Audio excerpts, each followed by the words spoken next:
तो आप अपराधियों की बात कर रहे हैं, मैं तो अभी कहूँगा कि यहाँ पुलिस अपराधी का काम कर रही है, पुलिस गुंडों का काम कर रही है। गुंडों के साथ मिलकर के पुलिस गुंडई कर रही है। वो चाहे थानेदार हो, बड़े पदाधिकारी हो, पता नहीं किसके आदेश पे, कप्तान का आदेश है कि मुख्यालय का आदेश है कि बिल्कुल पुलिसिया कार्य न करके गुंडई कर रही है। क्योंकि ये पदाधिकारी मुझे लगता है कि शायद गाली देने में PhD हो गए हों।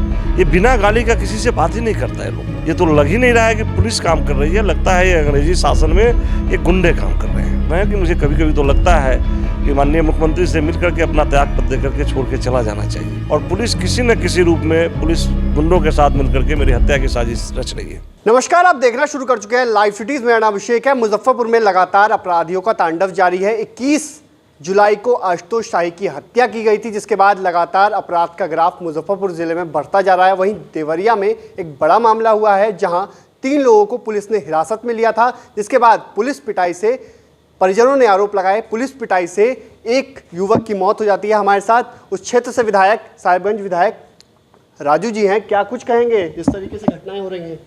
ये बहुत ही दुर्भाग्यपूर्ण घटनाएं घट रही है और इसकी अगर विवेचना की जाए तो आप अपराधियों की बात कर रहे हैं, मैं तो अभी कहूँगा कि यहाँ पुलिस अपराधी का काम कर रही है, पुलिस गुंडों का काम कर रही है। गुंडों के साथ मिलकर के पुलिस गुंडई कर रही है और इसी गुंडई का नतीजा है कि आज एक मरा है।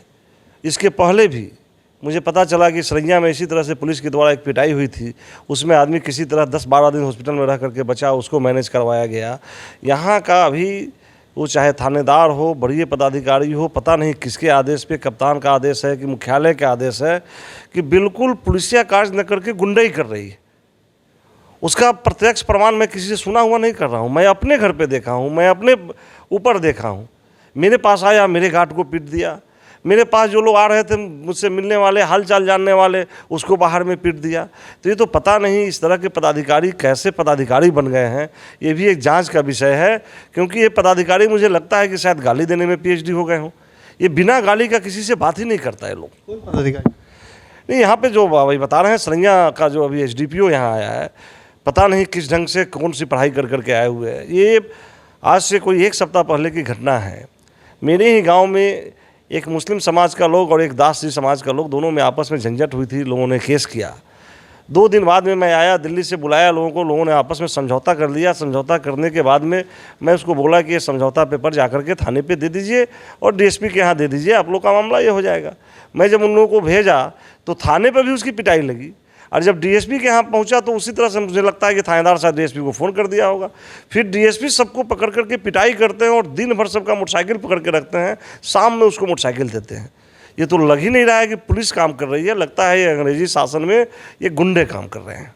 जिस तरीके से मुजफ्फरपुर में अपराधियों का बोलबाला हो गया है, आए दिन घटनाएं हो रही हैं। आज भी सुबह हत्या कर दी गई है, पुलिस जवान की हत्या कर दी गई है। उससे पहले आशुतोष शाही की हत्या हो गई। किस रूप में देखते हैं? देखिए, जब पुलिस क्रिमिनल का गठजोड़ होगा तो इस तरह की घटनाएं होगी। अभी के समय में मुझे यही लगता है ये जंगल राज पार्ट 2 के बाद में गुंडा राज, इस गुंडा राज में गुंडे और पुलिस मिल चुके हैं।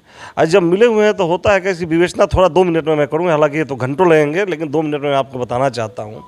अभी आप किसी थाने पे चले जाओ, आप यहाँ से उठो, बगल में आपका पारू थाना है, आप अभी भी जाओगे तो वहाँ गुंडे बैठे दिखाई पड़ेंगे। किसी भी फरियादी को, शरीफ आदमी को आप नहीं देखोगे कि थाने पर पहुँचा हुआ है। अगर कोई शरीफ आदमी पहुँचेगा तो उसको गुंडे के पास ही जाना होगा।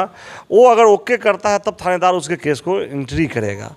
और ये जो घटनाएं सब घट रही है, CSP का लूटकांड हुआ या और विभिन्न तरह की घटनाएं घट रही है, ये सारे घटना ये गुंडे जो हैं अपने आर्थिक लाभ के कारण करवा रहे हैं और करवा करके उसमें पुलिस की भी हिस्सेदारी मिल रही है।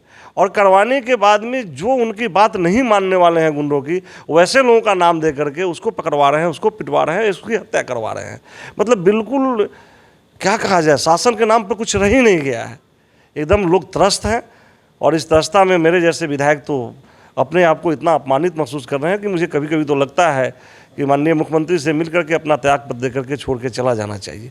लेकिन जनता को, जिन्होंने हम पर विश्वास किया, ऐसे बीच मझधार में छोड़ के जाना भी मेरा ज़मीर नहीं कहता कि छोड़ के जाओ।